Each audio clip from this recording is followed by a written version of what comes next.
Good afternoon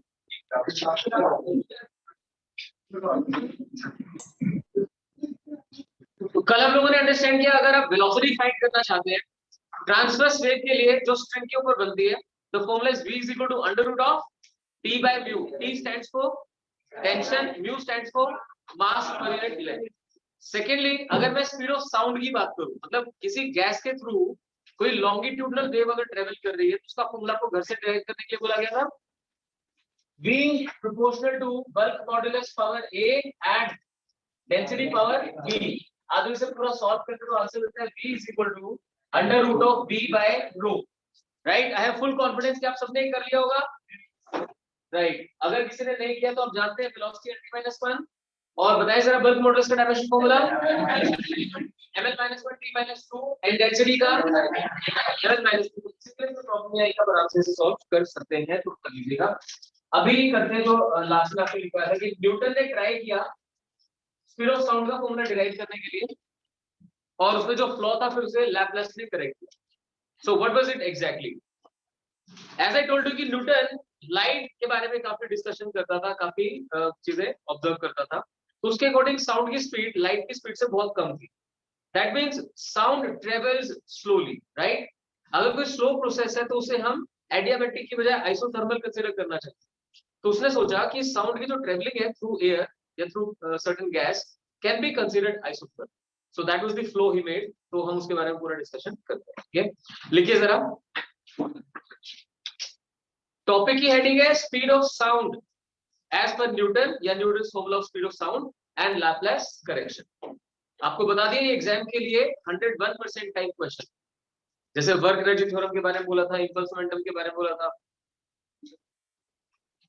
speed of Newton's formula of speed of sound, Newton's formula of speed of sound and Laplace correction. तो लिखे जरा। Newton considered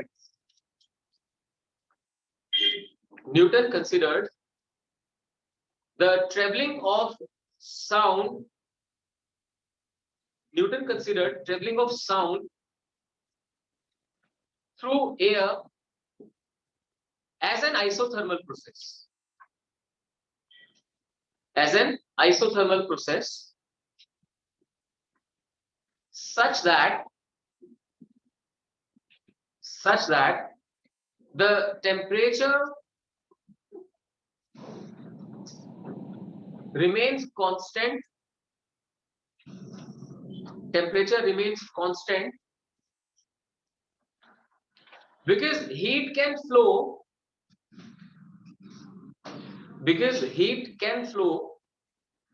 Between regions of compression and rarefaction. Heat can flow between regions of compression and rarefaction. So all of you would be able to understand कि जहाँ पे compression होगा वहाँ पे heat produce होनी चाहिए, और जहाँ पे sudden expansion होगा, rarefied होगी, वहाँ पे वो जो heat थी, energy बोलूँगा, energy से वो utilize हो गई। So जहाँ पे heat produce हुई वहाँ temperature rise करना चाहिए, और जहां पर रेयरफेक्शन हुआ यानी सिस्टम की अपनी इंटरनल एनर्जी यूज हुई वहां पे टेम्परेचर फॉल करना चाहिए। बट उसने क्या सोचा कि कंप्रेशन के रीजन से और रेयरफेक्शन के रीजन में हीट फ्लो कर, अगर वो हीट फ्लो कर जाती है तो पूरे मीडियम का टेम्परेचर मेंटेन हो जा सकता है, यानी टेम्परेचर कांस्टेंट रहेगा। क्या ये बात आपको ठीक से क्लियर होगी? कंप्रेशन में हीट जनरेट हो रही है, रेयरफेक्शन में सिस्टम की इंटरनल एनर्जी यूज हो रही है, इसलिए उसका टेम्परेचर फॉल करना चाहिए, पर फॉल क्यों नहीं हुआ? क्योंकि कंप्रेशन के रीजन से वो हीट ट्रांसफर हो। तो एक बार ये लाइन दोबारा पढ़ो ध्यान से कि आपको क्लियर हो रहा है ठीक से। रीड करें, आपने भी जो लिखा ऑनलाइन वाले वो भी रीड करें एक बार। राइट, ठीक है। तो अब लिखें as speed of sound is given by v is equal to under root of bulk modulus upon density. Speed of sound is equal to under root of bulk modulus upon density. लिखते हैं he considered bulk modulus for isothermal process. He considered bulk modulus for isothermal process. किसी को याद है isothermal process में bulk modulus कितना होगा? Anyone in the class? इतना हिंट देता हूं कि जब आइसोथर्मल एडियाबैटिक दोनों प्रोसेस करवाई थी तो दोनों के लिए डिफरेंशिएशन के बाद स्लोप के बारे में डिस्कस किया था, फिर बल्क मॉडुलस डिस्कस किया था, है कुछ याद? चलो करते हैं। लेकिन for an isothermal process PV is equal to constant, करते हैं फटाफट। PV is equal to constant. अब जब डिफरेंशिएट करेंगे तो पीओपी दोनों ने चेंज करना, तो PDV plus VDP is equal to 0। Constant का डिफरेंशिएशन 0, ठीक है। PDV plus VDP is equal to 0। यहां से PDV becomes equal to minus VDP. Bulk modulus में क्या करते हैं हम? DP upon DV by V. So DP upon DV by V चाहिए था, so P is equal to minus of DP upon DV by V. Kindly pay attention. dv goes to denominator and v, which is in numerator, goes to denominator of denominator.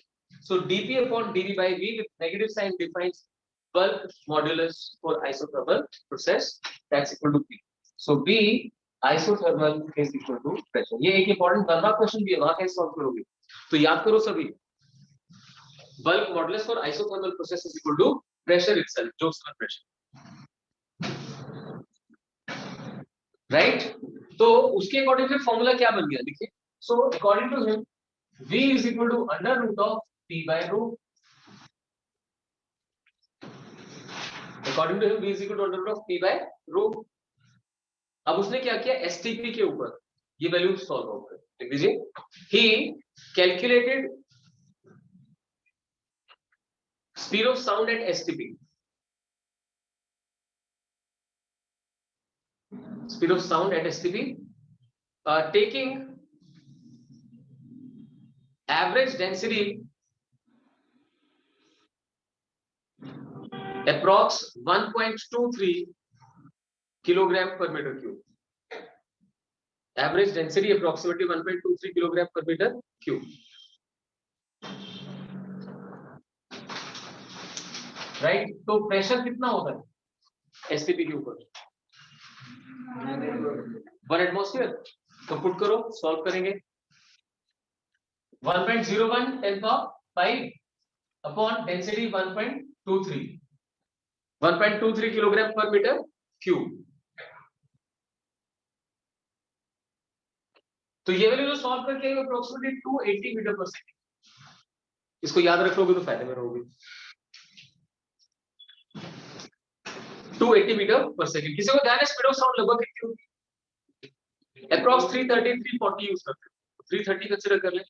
अगर speed of sound 330 है तो ये उससे लगभग 16% less है, 15-16% less. तो लिखिए जरा, whereas the observed value is 330 meter per second. Whereas the observed value is 330 meter per second. So the calculated value by Newton, so the calculated value by Newton was approximately 16% lesser. Calculated value was approximately 16% lesser. तो flow हो गया, इसका मतलब ये explanation सही नहीं है। अब लैपलेस में उसके अंदर करेक्शन आप लिख सकते हैं, लैपलेस करेक्शन। अब इसने क्या करेक्शन किया, इसने कहा भाई आप जब बोल रहे हैं तो 10 मीटर 20 मीटर 30 मीटर में जो बंदा खड़ा है आपके लिपसिंग करते करते तो सुनाई देगा। So how can you say this is a slow process? This has to be a fast process. Which process? Traveling of sound या formation of compression and rarefaction. अगर compression rarefaction फॉर्म होने की process fast है तो उसमें heat exchange कैसे हो सकती है, इतना टाइम नहीं मिलेगा। दैट मींस मीडियम के अंदर टेम्परेचर कांस्टेंट नहीं है बल्कि हीट एक्सचेंज नहीं हो पा रहा। तो ये कैसी प्रोसेस बन गई, एडियाबैटिक प्रोसेस। तो उसने कहा इसको एडियाबैटिक। Over is clear? तो लिखिए जरा लैपलेस करेक्शन, लिखिए Laplace argued that, उसे लिखिए number 1, air is a bad conductor of heat, gases भी होती है और एयर भी इज अ बैड कंडक्टर, अच्छा हीट नहीं सॉरी बैड, हाँ ठीक है, बैड कंडक्टर ऑफ हीट। इसमें दोनों होते हैं, इलेक्ट्रिसिटी के लिए भी और इसके लिए भी, दोनों के लिए। तो air is a bad conductor of heat, not only air but आप गैसेस कंसीडर करते हो तो मोस्टली गैसेस में इजीली हीट कंडक्ट नहीं होगा। पहला पॉइंट हो गया, तो उसके साथ साथ मेंशन कर दो hence, hence it is not easy for heat to get transferred from compression to rarefaction. It's not easy for heat to get transferred from compression to rarefaction. Compression to rarefaction. ठीक है, तो उसने पहला argument क्या दिया, क्योंकि Newton ने consider किया कि हीट एक्सचेंज हो जाती है, उसी को तो उसने गलत प्रूव करना था। तो उसने कहा भाई अच्छा कंडक्टर नहीं है, कंडक्टर अच्छा नहीं है तो इसका मतलब हीट इजीली फ्लो नहीं कर सकती। अब सेकंड पॉइंट लिखें, लिखिए formation of compression and rarefaction, formation of compression and rarefaction is a fast process,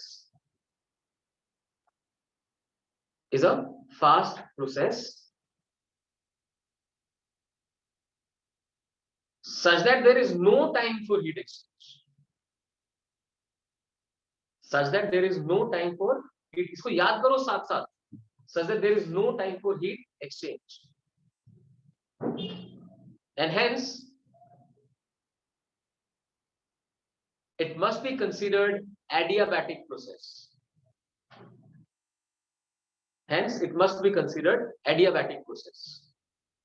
ठीक है, तो उसने आइसोथर्मल को एडियाबैटिक में कन्वर्ट किया, adiabatic process.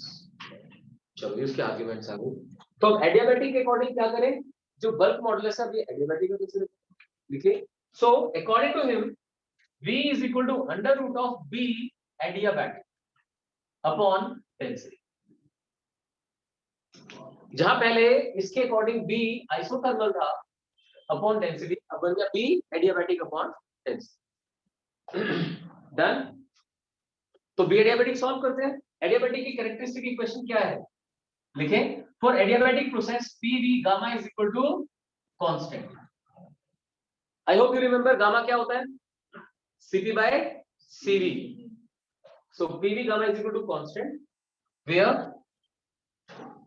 gamma is equal to Cp by Cv, molar specific heat at constant pressure upon molar specific heat at constant volume। अब भाई इसका करना पड़ेगा डिफरेंशिएशन, लिखें जो कर सकते हैं वो करें। PV gamma is equal to constant को डिफरेंशिएट कर दीजिए, क्या मिलेगा, it gives you P remains as it is gamma V power gamma minus 1 dV, यानी आपने P को कांस्टेंट रखा, V पावर गामा का डिफरेंशिएशन प्लस इस बार V power gamma as it is और साथ में dV is equal to 0, right. अब यहां से फिर इस टर्म को राइट में ले जाते हैं, gamma P V power gamma minus 1 dV is equal to minus of dP into V power gamma. तो बल्क मॉडुलस के लिए क्या चाहिए, माइनस dP अपॉन, देखो dV इधर से नीचे चला जाएगा, dV upon V that's equal to gamma times P। ये कैसे लिखा देखे ध्यान से, this is V power gamma minus 1 and this is V power gamma, ये पावर इससे एक ज्यादा है, जब कैंसिलेशन करेंगे तो यहाँ पे V बचे, जैसे कि मान लो ये 2 है तो ये 3 है, ये 5 है तो ये 6 है, तो यहाँ पे V बच जाएगा, that V would go to denominator of denominator. I hope सबको समझ में आ गया। सो वन लास्ट टाइम, जो आपने डिफरेंशिएट किया, एक बार P को एज इट इज रखा, gamma V power gamma minus 1 dV plus V power gamma dP is equal to 0, dP की टर्म इधर ले आए, फिर ultimately minus of dP upon dV by V becomes equal to gamma times P, यानी कि B adiabatic becomes equal to gamma times P। So B adiabatic is gamma times P। ठीक है, air के अंदर बेसिकली कौन कौन सी gases होगी, oxygen, nitrogen, ज्यादा तो कंटेंट इन्हीं का है, तो ऑक्सीजन नाइट्रोजन दोनों डायटोमिक है। किसी को ध्यान है डायटोमिक के लिए गामा कितना होता है? 1.4। मैं आपको याद दिलाऊं डिग्रीज ऑफ फ्रीडम का टॉपिक।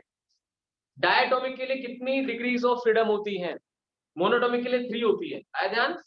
एक्स वाई जेड में ट्रांसलेटरी, और जब डायटोमिक कंसीडर करते हैं तो उनके साथ 2 रोटेशनल आ जाती है, राइट? तो 5 डिग्रीज ऑफ फ्रीडम होती है।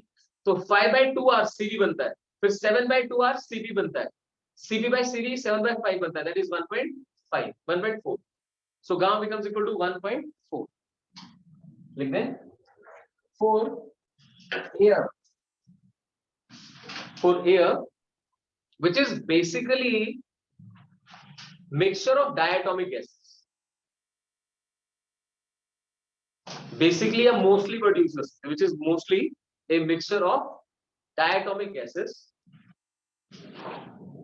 gamma is equal to 1.4,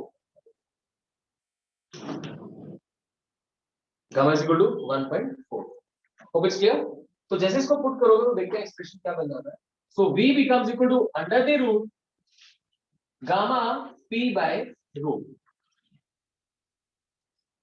ठीक है? So under root of 1.4 into 280, under root p by rho तो हम सॉल्व कर चुके हैं, that comes out to be approximately 280। अब उसको अंडर रूट गामा से तो मल्टीप्लाई किया ना, अंडर रूट गामा मतलब अंडर रूट 1.4, तो बताओ जरा 1.4 का अंडर रूट कितना आएगा? कोई बता सकता है? किसी को पता है 144 का अंडर रूट कितना होगा?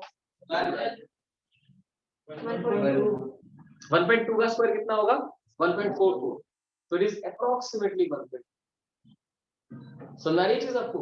सो 1.2 से थोड़ा कम करना चाहते हो तो 1.18 करो, इतना ही हो सकता है। So it is approximately 1.18 into 280। Exam में ये सब नहीं भी करेंगे और डायरेक्टली लिख देंगे कि अप्रोक्सीमेटली 330 मीटर पर सेकंड, 331 आ जाता है एग्जैक्टली। सो अप्रोक्स 330 मीटर पर सेकंड। किया किसने सॉल्व?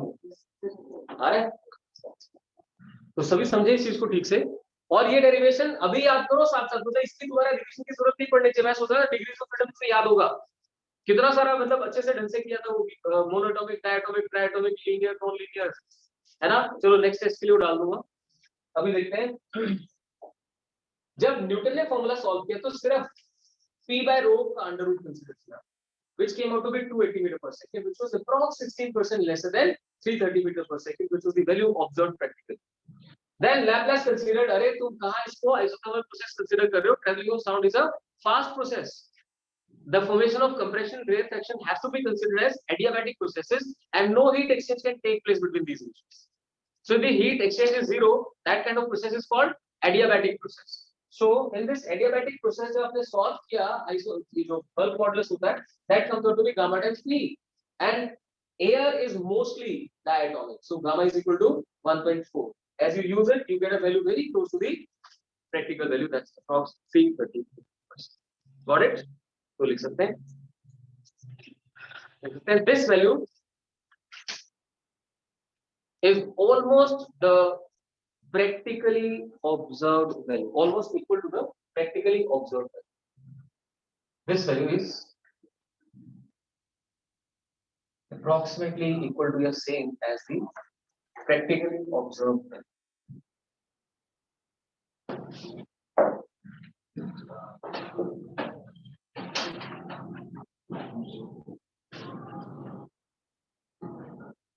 चलो ठीक है, ऑब्जर्व साउंड। अब आते हैं factors affecting speed of sound. लिखें factors affecting speed of sound. Speed of sound का फॉर्मूला आपके पास हो गया v is equal to under root of gamma p by rho। तो फर्स्ट पैरामीटर लिखें,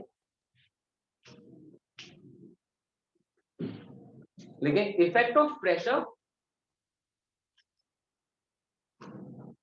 effect of pressure keeping temperature constant.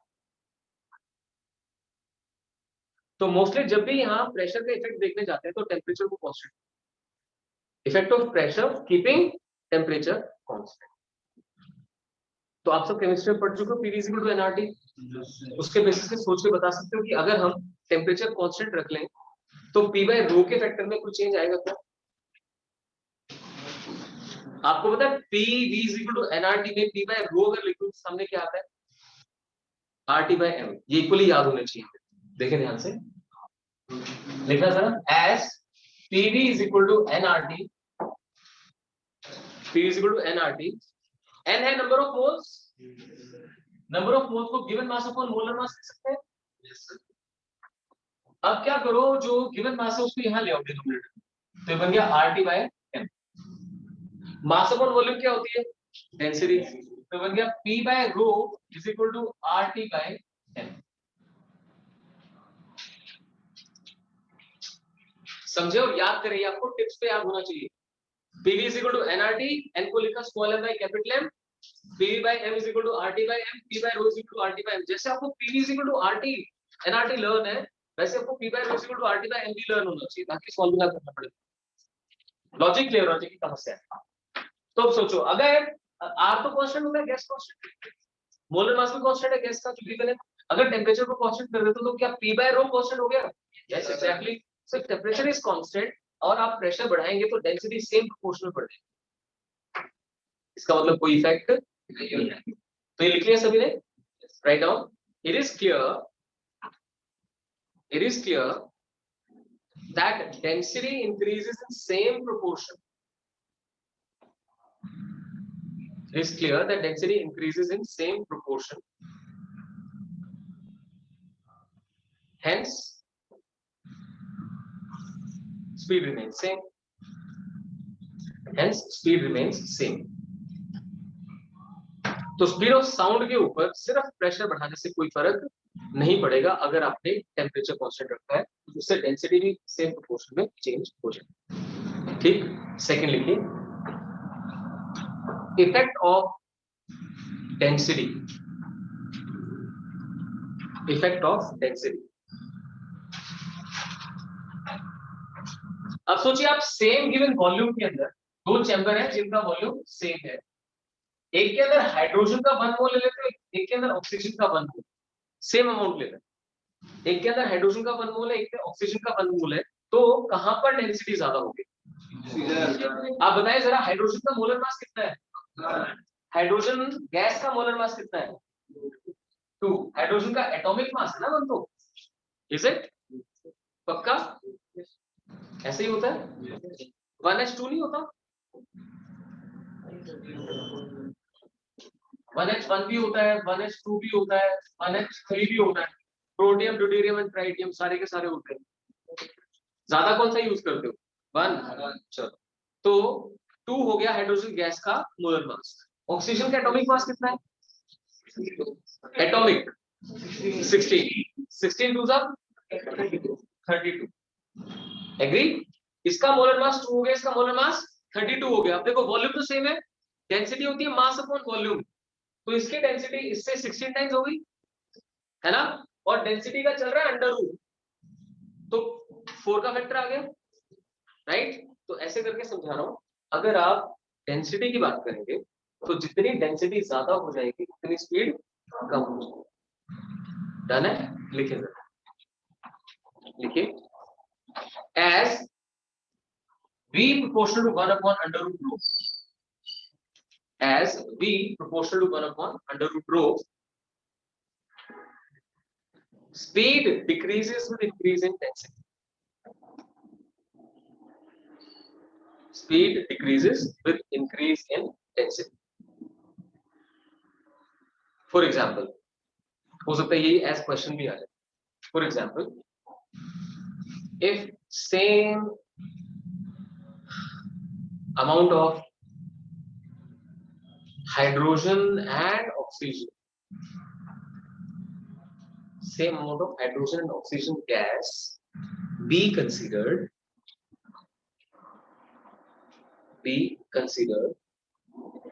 next line, oxygen is 16 times denser, oxygen is 16 times denser। वो मैं explanation यहाँ बता चुका हूँ क्या है। मोलर मास लिया, वॉल्यूम सेम कंसीडर किया आपने, तो 16 times 10 sir. Hence speed in oxygen becomes 1/4 as compared to that in hydrogen. Speed in oxygen becomes 1/4. Speed in oxygen becomes 1/4 as compared to hydrogen. तो उसको आप क्या करें, ऐसे करके लिख दीजिए, velocity या speed in oxygen upon speed in hydrogen is 1 upon under root 60. That becomes 1 by. तो जितनी लाइट गैस होगी उसके अंदर स्पीड उतनी ही ज्यादा होगी, जितनी डेंस गैस होगी उसके अंदर स्पीड उतनी ही होगी। क्लियर? ठीक है। अब ह्यूमिडिटी का इफेक्ट होता है। आपको क्या लगता है जब एयर ह्यूमिड होती है तो साउंड ज्यादा दूर तक ट्रेवल कर पाती है, आसानी से ट्रेवल कर पाती है? यस। ह्यूमिड एयर की डेंसिटी इंक्रीज हो जाती है कि डिक्रीज हो जाती है?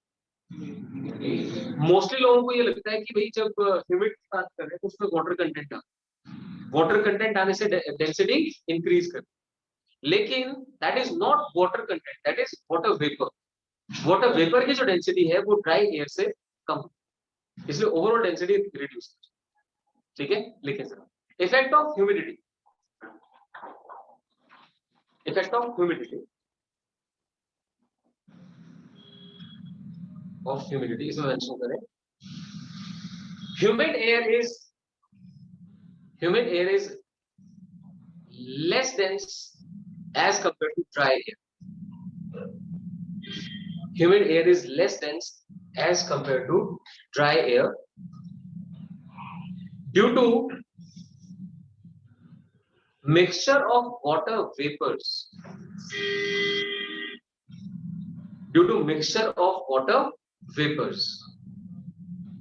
वाटर वेपर्स मिक्स हो जाने की वजह से डेंसिटी कंपैरेटिवली कम होगी। अब देखो डेंसिटी कम होगी तो स्पीड ज्यादा, एटलीस्ट अच्छे से याद करके जाओ, v = √of gamma p by rho। Density का फैक्टर बार-बार आ रहा है, डेंसिटी जितनी कम होती है स्पीड उतनी ज्यादा हो जाती है। ह्यूमिड एयर की डेंसिटी कम है कि ज्यादा है? कम है। क्यों? क्योंकि उसके अंदर वाटर नहीं मिला, वाटर वेपर्स मिली है जिसकी खुद की डेंसिटी बहुत कम होती है। ठीक है, सो आपने लिख दिया density is comparatively lesser, so speed of air is more in humid air. Speed is more in humid air. More in humid air. चलो ठीक है। अब बताते हैं इफेक्ट ऑफ टेम्परेचर। आप देख सकते हैं v is proportional to under root of p। कौन सा t लिखा है कहीं पे? अभी तो ऊपर लिखा है p by rho is equal to RT by m होता है। RT by m तो वहां पे t आ जाएगा अंडर रूट के अंदर, उसी को क्वांटिटी। ठीक है, लिखिए जरा effect of temperature. Effect of temperature लिखें as v is equal to under root of gamma p by rho and p by rho is equal to RT by m। मैं इसे डायरेक्टली यूज कर रहा हूं क्योंकि एक बार डिराइव करवा आप लोगों को।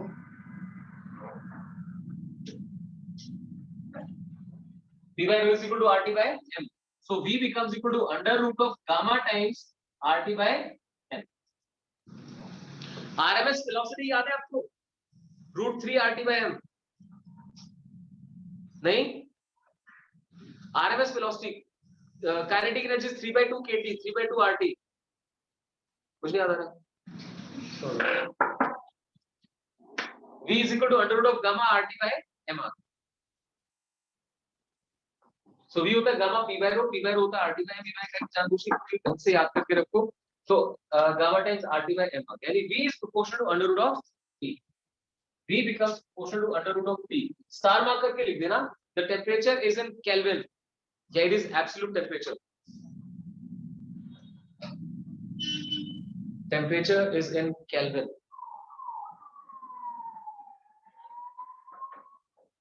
Kelvin, done। चलो अब यहाँ पे ना ये एक फैक्टर डिफाइन करते हैं कि भाई पर यूनिट चेंज इन टेम्परेचर के साथ स्पीड कितना चेंज कर जाती है। जैसे हमने थर्मल कोएफिशिएंट पढ़ा था कि यूनिट टेम्परेचर चेंज के साथ लेंथ कितना चेंज करती है, अल्फा। वैसे यहाँ पे डिफाइन कर सकते हैं कि पर यूनिट चेंज इन टेम्परेचर के साथ स्पीड कितना चेंज करती है, तो वो हम डिफाइन कर लेते हैं। लिखिए जरा, let the speed at 0 degree Celsius be V not,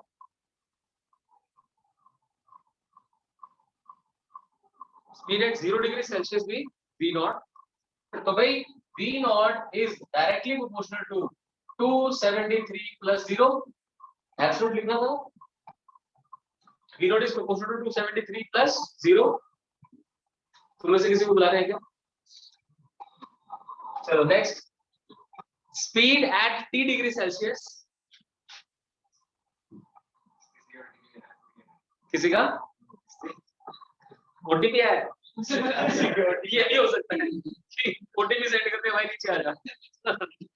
चलो लिखिए, speed at T degree Celsius, speed at T degree Celsius भी VT, VT।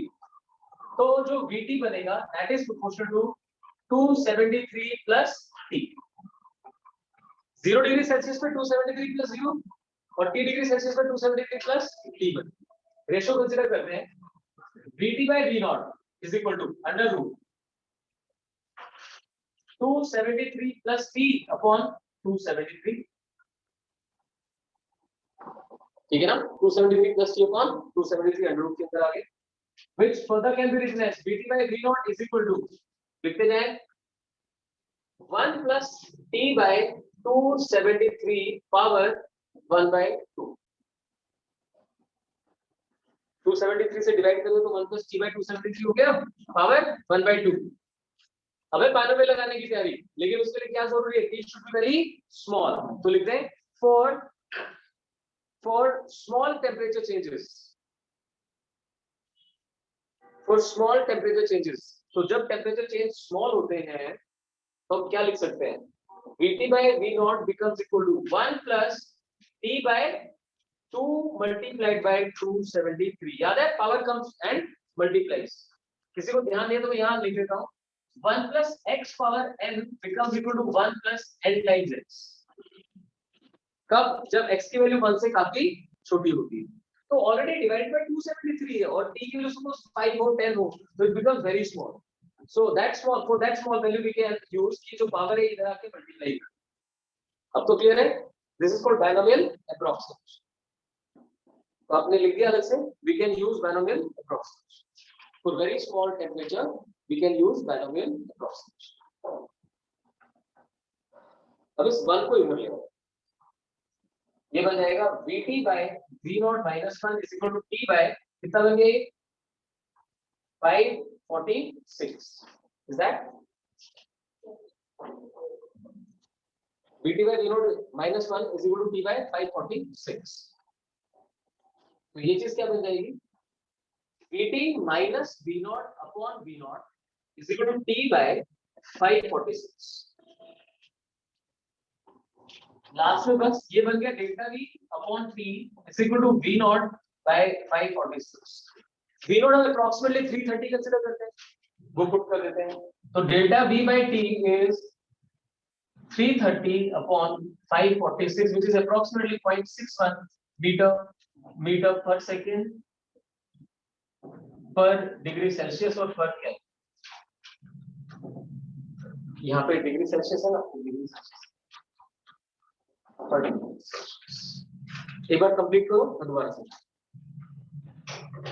330 upon 546 देख सकते हैं, 56 से 30 होगा तो अप्रॉक्सीमेटली 0.6 बना जाएगा इसमें। स्पीड मीटर पर सेकंड में और टेम्परेचर डिग्री सेल्सियस। तो एक बार पहले यहाँ पे पूरा दोबारा ध्यान से देखो, हम देख पाए कि V is proportional to under root of T, but T should be considered in absolute। तो 0 डिग्री सेल्सियस पे स्पीड मान लो V नॉट थी, तो V not is proportional to 273 plus 0।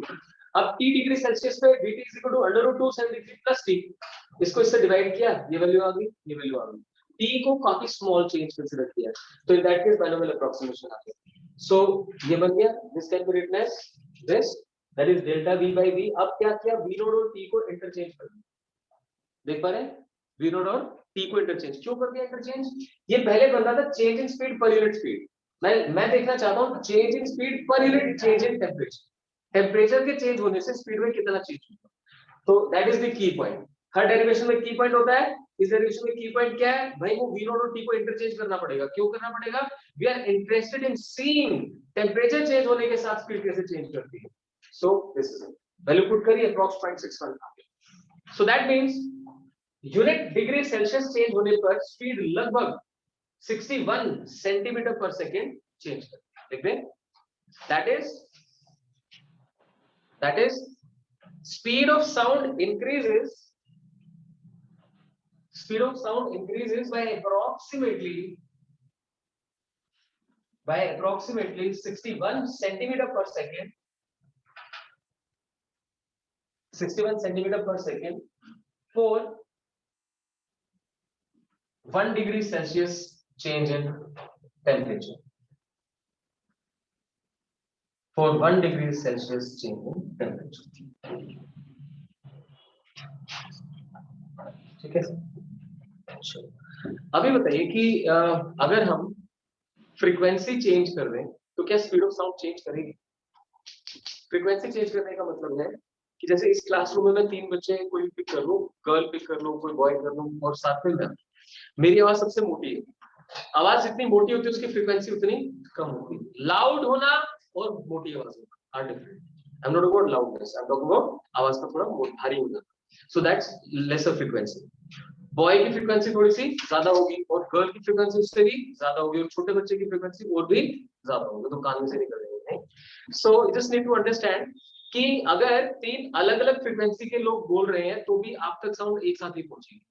ऐसा नहीं है कि पहले हाई फ्रीक्वेंसी वाले की पहुंचेगी या लो की पहुंचेगी। So there is no effect of frequency on speed of sound. इसका एक बढ़िया एग्जांपल ये देते हैं कि सपोज आप ऑर्केस्ट्रा सुन रहे हैं कहीं पर, ऑर्केस्ट्रा में अलग अलग इंस्ट्रूमेंट्स हैं और उन इंस्ट्रूमेंट से आने वाली जो साउंड है उनकी फ्रीक्वेंसीज डिफरेंट है, but it is not so that you receive frequency of certain instrument earlier than the other, वो एक साथ आते हैं।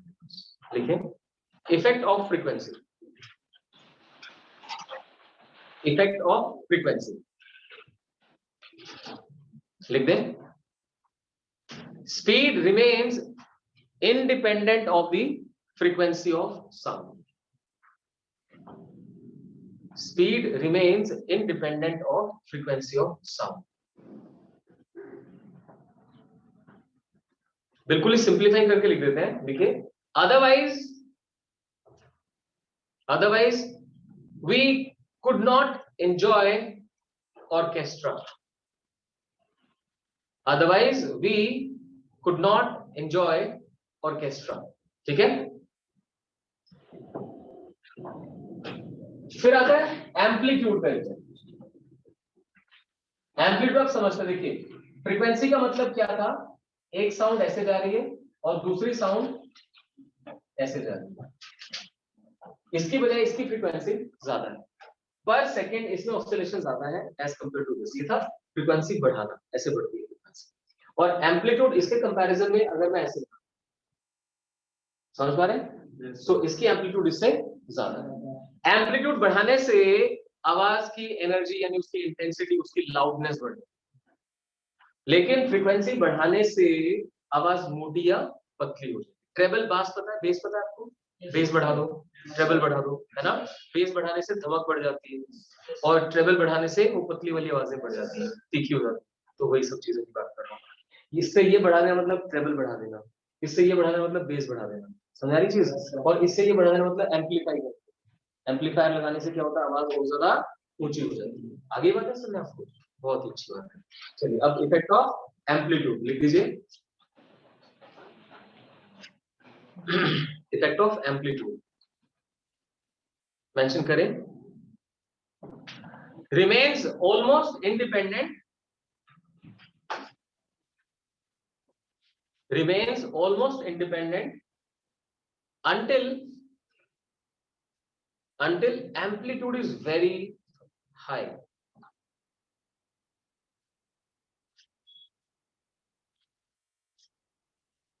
Until amplitude is very high. अभी हाई एम्पलीट्यूड से क्या फर्क पड़ेगा? जो कंप्रेशन और रेयरफेक्शन होंगे उनकी एम्पलीट्यूड बढ़ जाएगी। देखो ऐसे हुआ, ऐसे एक बिल्कुल यहां तक चला गया और फिर यहां तक चला गया। अब ये जितना ज्यादा कंप्रेस होगा उतना टेम्परेचर वेरिएशन ज्यादा है, समझ सकते हैं, एक रीजन कम कंप्रेस हुआ, टेम्परेचर वेरिएशन कम आई, बहुत ज्यादा कंप्रेस हो गया तो टेम्परेचर वेरिएशन ज्यादा आएगी। तो अगर एम्पलीट्यूड ऑफ ऑसिलेशन ज्यादा है तो टेम्परेचर वेरिएशन आ जाएंगी मीडियम के अंदर। क्लियर हुआ? तो उसकी वजह से आपने देखा जब टेम्परेचर चेंज होता है तो स्पीड भी चेंज होती है। पर डिग्री सेल्सियस के साथ कितनी बताई? लगभग 61 सेंटीमीटर पर सेकेंड। तो चीजें याद रखी जा सकती है। क्लियर? लिख दें, लिखिए। If amplitude be high, comma, temperature variations would be observed. Temperature variations would be observed, resulting in change in speed. Resulting in change in speed. ठीक है, last part, wind, effect of wind. तो अगर हवा चल रही हो क्या आप तक साउंड जल्दी पहुंचेगी? पहुंचेगी। मतलब जैसे जैसे ऐसे समझो, अगर मैं यहां से आपकी तरफ बोल रहा हूं और एक तो फैन ऑपोजिट डायरेक्शन में चल रहा हो और एक फैन सेम डायरेक्शन में चल रहा हो, तो जब वो सेम में चलेगा तो थोड़ा सपोर्ट करेगा और आप तक साउंड कंपैरेटिवली जल्दी पहुंचे। ठीक है, लिखिए जरा। हाँ, सही कह रहे हैं। देखिए, effect of wind, right, wind mention करें। speed increases if the component of wind speed is in the direction of, if the effect a component of wind speed is in the direction of sound propagation, in the direction of sound propagation। आप इसे diagram बना सकते हैं, इधर wind flow कर रही है W और इधर साउंड फ्लो कर रही है, साउंड ट्रेवल कर रही है, एंगल भी थीटा, तो W का कंपोनेंट कितना हो गया? W cos theta. तो इफेक्टिव स्पीड कितनी बन गई? पहले वाली speed plus W cos। Fine. Speed gets affected by the wind speed. If the wind speed has a parallel component, it will increase the effective speed. If wind speed is opposite, it will reduce. Done? तो देखो क्या क्या factors आपने understand किए। पहले formula derive किया, v equal to under root of gamma p by rho. फिर gamma हमने नहीं लिखा, अंडरस्टैंड नहीं किया, बट आप जानते हैं गामा क्या है, मोनोटोमिक, डायटोमिक, ट्राइटोमिक, उसके ऊपर डिपेंड करेगा, उसके अकॉर्डिंग वेरी कर जाएगा। ठीक है, P के ऊपर इफेक्ट देखा तो it becomes independent if temperature remains constant, because P by rho is equal to RT by M। याद हो गया अच्छे से? टेम्परेचर कांस्टेंट तो P by rho remains constant. Then density का इफेक्ट, आपने हाइड्रोजन की बजाय ऑक्सीजन ले ली तो वो उससे 16 टाइम्स हेवियर गैस है, तो because of that density becomes 16 times and the speed becomes 1/4। फिर ह्यूमिडिटी की बात करें, humid air is less dense, ये बात समझ लो। आपने कभी वैसे ऐसे ऑब्जर्व किया है कि जिस दिन सुबह हल्की सी फॉग होती है तो इवन दिल्ली का एफएम भी यहाँ कैच करता है? नहीं, किसी ने किया। चलो, यहाँ से सपोज आप पानी पर ट्रेवल कर रहे हैं और फॉगी है, तो in that case you would observe कि एक बिल्कुल ड्राई डे में जिस धूप निकली हुई है आप बिल्कुल भी उसको रिसीव नहीं कर पा रहे हैं, लेकिन जब फॉगी कंडीशंस होती हैं, हल्की सी ह्यूमिड कंडीशंस होती हैं, तो आप उसे भी यहाँ रिसीव कर पा रहे हो। कंपैरेटिवली लॉसेस कम हो जाते हैं, ज्यादा डिस्टेंस ट्रेवल कर पाता है और faster travel, speed becomes little faster. Fine. Then we talked about effect of temperature, which was one very important one. V proportional to under root of T, but T is in absolute. उसको solve करते करते हमें पता लगा कि 61 centimetre पर second का फर्क पड़ता है approximately with every degree Celsius change in temperature. Then frequency, frequency बोलते ही ऑर्केस्ट्रा याद आना चाहिए, सर एग्जांपल दिया था कि उसकी वजह से आप देखते हैं सारी साउंड्स आप प्रॉपर्ली सुन पा रहे होते हैं, ऐसा नहीं कोई पहले सुनाई देंगे कोई बाद में सुनाई। देन एम्पलीट्यूड का बताया, एम्पलीट्यूड बहुत लार्ज होगी तभी आप देख पाएंगे कि कंप्रेशन और रेयरफेक्शन में टेम्परेचर वेरिएशन आने लगेगी। टेम्परेचर वेरिएशन आ गई तो स्पीड भी चेंज कर। देन अल्टीमेटली विंड, अगर विंड ब्लो करे तो कुछ अफेक्ट करे, श्योर। ठीक है, अब लिखिए जरा,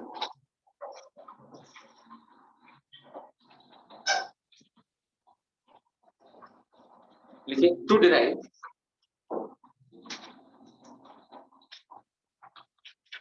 to derive displacement function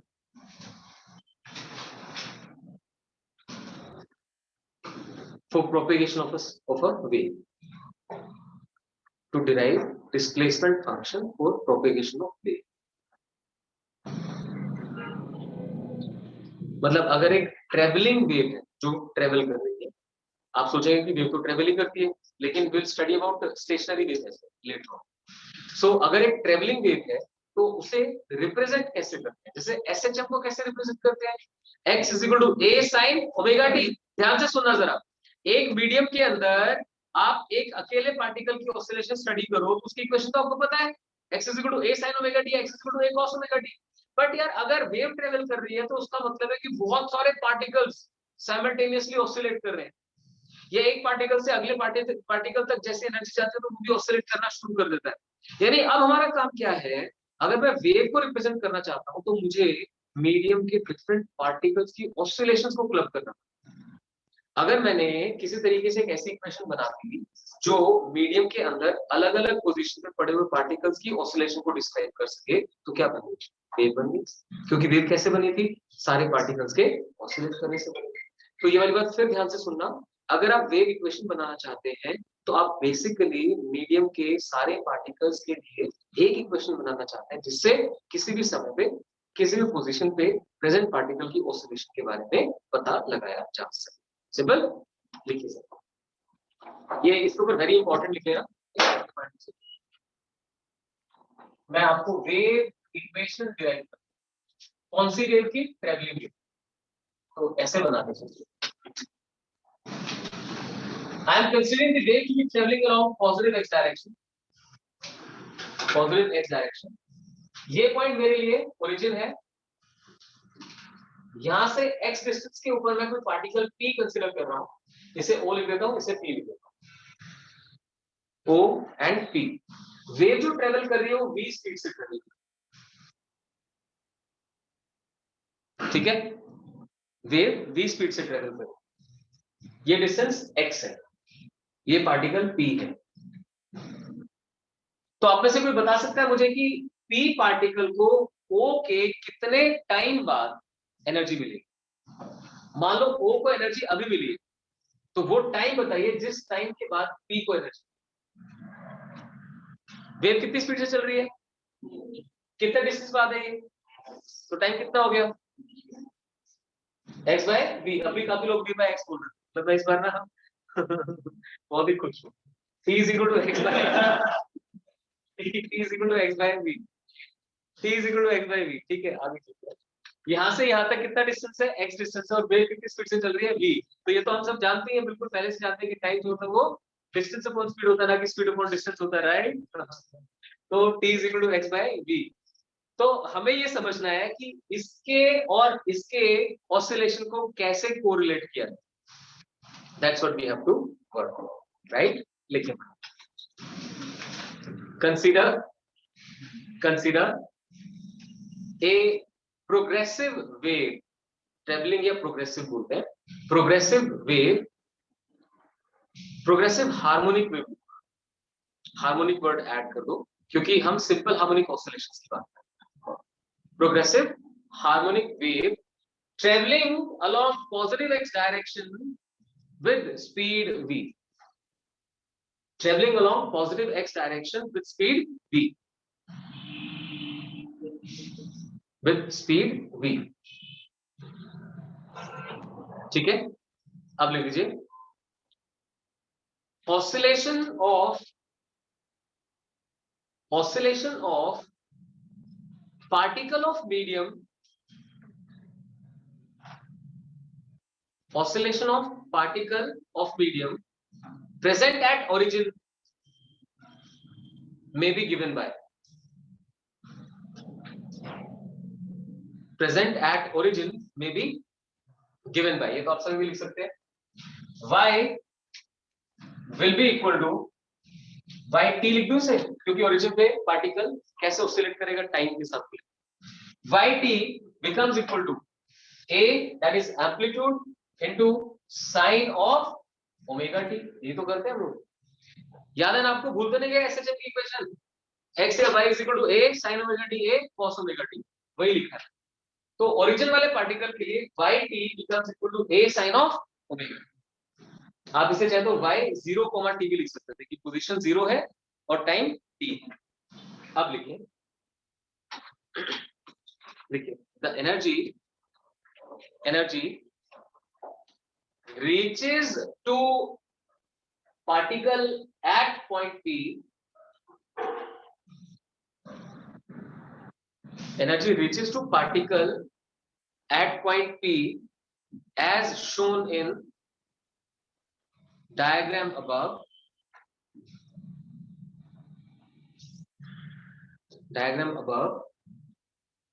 After a time t is equal to x by v. After a time t is equal to x by v. ठीक है, देख लीजिए। Hence the displacement function for it becomes, यानी कि y x, t becomes, वो particle जो x position पे है उसकी oscillation at time t will be given by a as it is, sine of omega as it is, लेकिन time कितना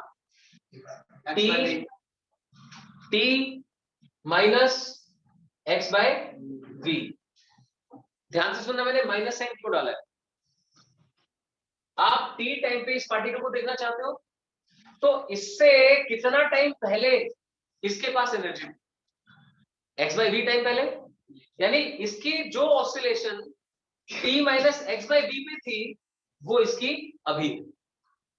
मैं पॉइंट रिपीट करता हूं, देखिए ध्यान से, आपने क्या लिखा, displacement function for this particle is given by y xt is equal to a sin of omega t minus x by v। Star mark करके लिख दीजिए, लिखिए at a given time this particle has same displacement. At a given time this particle has same displacement as for the particle at origin,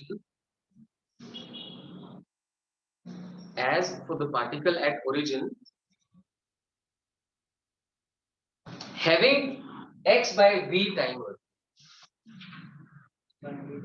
earlier. अब तो clear है, फिर समझे। जो पार्टिकल ओरिजिन पे था उसकी इक्वेशन थी ना ये। अब इसकी इक्वेशन से मैं इसकी इक्वेशन बनाना चाहता हूं एट एनी टाइम t, इसकी जो भी डिस्प्लेसमेंट है वो वही है जो इस पार्टिकल की x by v टाइम पहले थी। तो इसकी इक्वेशन में मैंने t की जगह क्या लिख दिया, t minus x by v। तो ये बन गई अब किस चीज की इक्वेशन, इस p पार्टिकल की ऑसिलेशन की। क्लियर?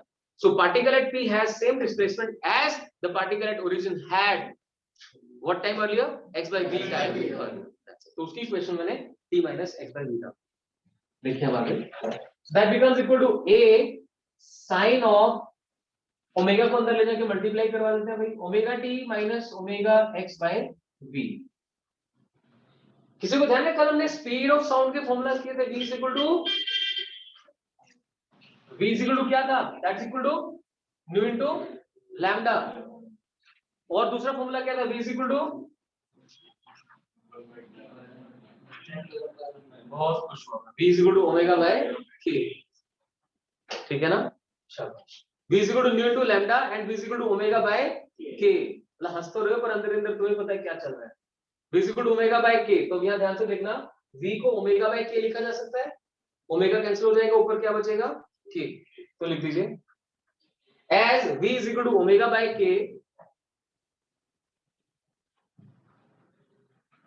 तो भाई omega by v becomes equal to k, omega by v becomes equal to k। यहां पुट कर देते हैं, so y xt becomes equal to a sin of omega t minus k। तो wave propagation की equation ये होगी, particle oscillation की क्या थी, a sin ओमेगा टी, और वेव प्रोपगेशन की क्या है, a sin omega T minus kx। एक बात की तरफ ध्यान देना, ये वेव कौन से डायरेक्शन में जा रही थी, पॉजिटिव x, तो नेगेटिव साइन आया। अगर ये वेव नेगेटिव x में जा रही होती तो प्लस साइन आता है। कारण ध्यान से सुनना, इस पार्टिकल की जो अभी डिस्प्लेसमेंट है वो ओरिजिन वाले पार्टिकल की x वाले टाइम बाद में होने वाली है, तो उसके लिए क्या लिखते हैं, t plus x y v. आगे बात समझे आपको। सो अगर माइनस है, इन दोनों में से कोई भी एक माइनस होना चाहिए, दोनों में से कोई भी एक माइनस है, that means wave is travelling in positive direction.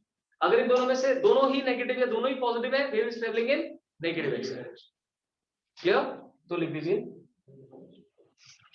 if wave be traveling along negative x direction, if wave be traveling along negative x direction, then y xt is equal to a sin of omega t plus kx। तो ये wave equation आ गई। a is the amplitude, omega angular frequency, k propagation constant या angular wave number। अब इसके ऊपर numerical आने के chances भी बहुत ज्यादा होते हैं एग्जाम के अंदर। आपको एक छोटा सा काम करना है सिर्फ, वो जब आपको न्यूमेरिकल प्रोवाइड करें और सपोज वो ब्रैकेट से साइन और ब्रैकेट के बीच में कुछ लिखा हो, आप उसे अंदर मल्टीप्लाई करते हैं। जैसे ये करोगे तो आप वापस इस इक्वेशन में पहुंच जाओगे। तो जो भी चीज t के साथ होगी वो क्या होगी, ओमेगा, और जो x के साथ होगी वो k। तो वेवलेंथ निकालनी है तो k is 2 pi by lambda, right. अगर टाइम पीरियड निकालना है तो omega is 2 pi by T, time period भी आसानी से निकल जाएगा, लैम्डा भी आसानी से निकल जाएगा। और स्पीड बोला है तो स्पीड होगी ओमेगा बाय के, यानी सीधा सीधा टी का कोएफिशिएंट अपॉन एक्स का कोएफिशिएंट। क्या मेरी बात समझ में आई आपको? तो कोई भी इसके ऊपर न्यूमेरिकल आ जाए, बस एक छोटा सा काम करना है आपने, बाहर कुछ नहीं बचना चाहिए, अंदर उठा के मल्टीप्लाई करना है। तो टी का कोएफिशिएंट ओमेगा है, एक्स का कोएफिशिएंट के है, ओमेगा बाय के is speed. That's it, thank you very much. कल के लिए आपको टाइम बता दिया है 12 o'clock, so 12 to 2 will have class।